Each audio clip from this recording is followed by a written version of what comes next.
Ito, may gagawin tayo, Skyward 40 inches. Yan yung model niya. Ang problema ng unit natin ay nagpa-power on siya, may backlight pero walang display. So ito yung kanyang mainboard. Ito naman yung power supply natin. Yung gamit na top board ay Innolux. Yan. So makikita nyo dyan, mayroon na tayong bypass or operation dyan sa top board natin. Yan. So ito yung gamit na top board. So ginawa nating trace ng problema nito. Nag-check tayo dito sa 12 volts natin sa fuse. Okay, may supply siya dito. So pumasok siya dito sa DC to DC natin. Okay yung supply. Kaya lang nung nag-abang tayo ng tester, ground to PGH niya, so na-detect natin na mayroon siyang supply pag nag-on. Kaya lang nagpo-protect siya or nag-hold down yung DC to DC natin. So pag ganun, check nyo na lang dito sa pinakadulo ng top board niya. Dahil dito makikita nyo dyan yung BGL saka BGH nya. Yan. So gagawin nyo dyan ay magte-tester kayo gamit resistance. Check nyo lang yung BGL saka BGH kung leak ba yung circuit. Kadalasan dyan ay nasa K yung value nyan, matataas na value. Pero kung ma-reading mo dyan ay nasa 100 ohms lang, ibig sabihin leak yun. So ginawa natin dito, kinat natin yung BGH natin. Iniwalay natin yung source scope natin sa top board na circuit ng BGH para matrace natin kung saan ang problema, kung nasa source scope ba ang problema or nasa top board ang problema. So nung nag-cut tayo rito, nag-tester tayo rito, nawala yung leak sa ating BGL saka BGH dito sa source scope. Ibig sabihin ang problema nasa top board. So pag nag-tester ka rito ng BGL to BGH sa top board, ang lalabas na reading dyan na kuha natin ay nasa 190 plus. So ginawa natin, tinrace natin dito yung BGL sa ating DC to DC. So ito yung PGH P natin. Tapos yung BGH talaga natin napapasok doon sa source scope natin ay itong circuit na ito. So ginawa ko dyan, ni-remove natin yung resistor na yan para mag-open circuit yan. Kasi wala na ibang circuit na pinapasukan yan, kundi didiretso na siya doon sa side natin, sa kaliwang side. Doon sa dito. Yan, papasok na yan dito. So wala na ibang circuit na dadaanan yung BGH natin. Kaya ginawa natin dyan, ni-remove lang natin yung resistor, nilipat natin siya dito. Tapos gumamit tayo ng jumper wire.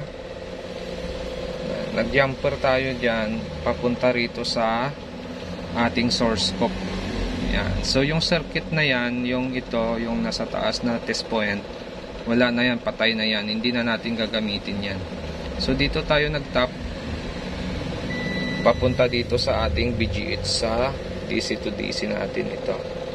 Yan. So yan ang operation na medyo maselan or kailangan kabisado nyo yung circuit kung saan nakatapat yung BGH at yung connection or yung circuit na kailangan yung i-modify para magkaroon lang ng normal na supply at ma-open nyo yung shorted na supply na circuit.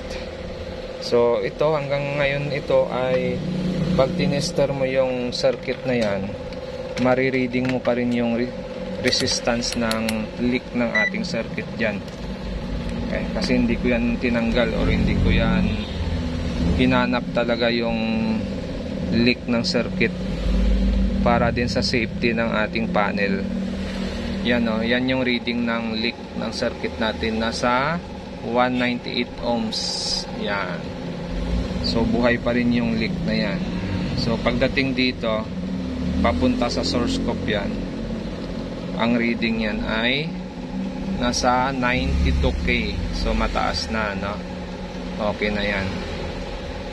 Yan. So nasa 92K ang reading ng resistance yan, kung hindi problema yung circuit ng ating BGH saka BGL. So ito ngayon ay pwede na natin i-testing kasi nakuha na natin yung problema ng unit. So yung ganitong setup ay medyo medyo mahirap i-execute kasi nga pag hindi mo kabisado ang circuit, lalo na dito, wala po itong test point ng ating BGH. Yan, ito walang test point ng BGH dyan. Wala kang makitang BGH na nakalagay dyan. Ang nakalagay lang dito, ito BGHP. So iba ang circuit na yan. Pag nag-tester ka ng resistance dyan to BGH natin sa kaliwang side dito, hindi mo siya ma-control, hindi mo siya ma-detect na dito ang connection yan. Kasi hiwalay po yung BGHP natin sa BGH talaga na papasok doon sa ating side cope. So matitrace nyo lang yan dito. Mula dito, buzzer kayo o resistance kayo, hahanapin mo isa-isa dito kung saan siya magbabuzzer, kung saan yung bababa yung resistance. Doon mo lang siya malaman na yun yung circuit ng BGH nya. Kasi dito walang tagging, dito lang yung mayroong tagging. Okay, so ito power on natin, testing na natin, magpa-final test na lang tayo. Yan, so nag-on na siya. Ito, lumalabas na yung skyward natin. Yan, so mapapansin natin dito may 1 lines na yan, kaya hindi ko ginalaw yung top board natin. Yan o, no signal. Yan, ito. Yan yung dahilan kaya nag-bypass tayo ng wire. Ayaw ko na itong galawin, pati itong source scope ayaw ko nang baliktarin. Kasi pag nagkamali ka ng galaw dito sa mga to, pwedeng madagdagan yung guhit na yan. Pwedeng dumami yung guhit na yan. Dahil nagkaroon na siya ng isang guhit, ibig sabihin nun, may loose na yung source scope natin. So, pag ginalaw mo pa yan, pag binaliktad mo pa yan para hanapin mo yung short doon sa BGL saka sa BGH, pwedeng madadagdagan yung guhit na yan. Kaya, hindi ko na siya ginalaw. Para din sa safe yung panel natin or yung source scope natin na hindi na magkaroon pa ng ibang guhit. Okay na ito. Yun no. So okay na. Okay, so hanggang dito na lang yung video natin. At kung bago lang kayo sa aking channel, huwag kalimutan mag-subscribe sa susunod ulit natin na video.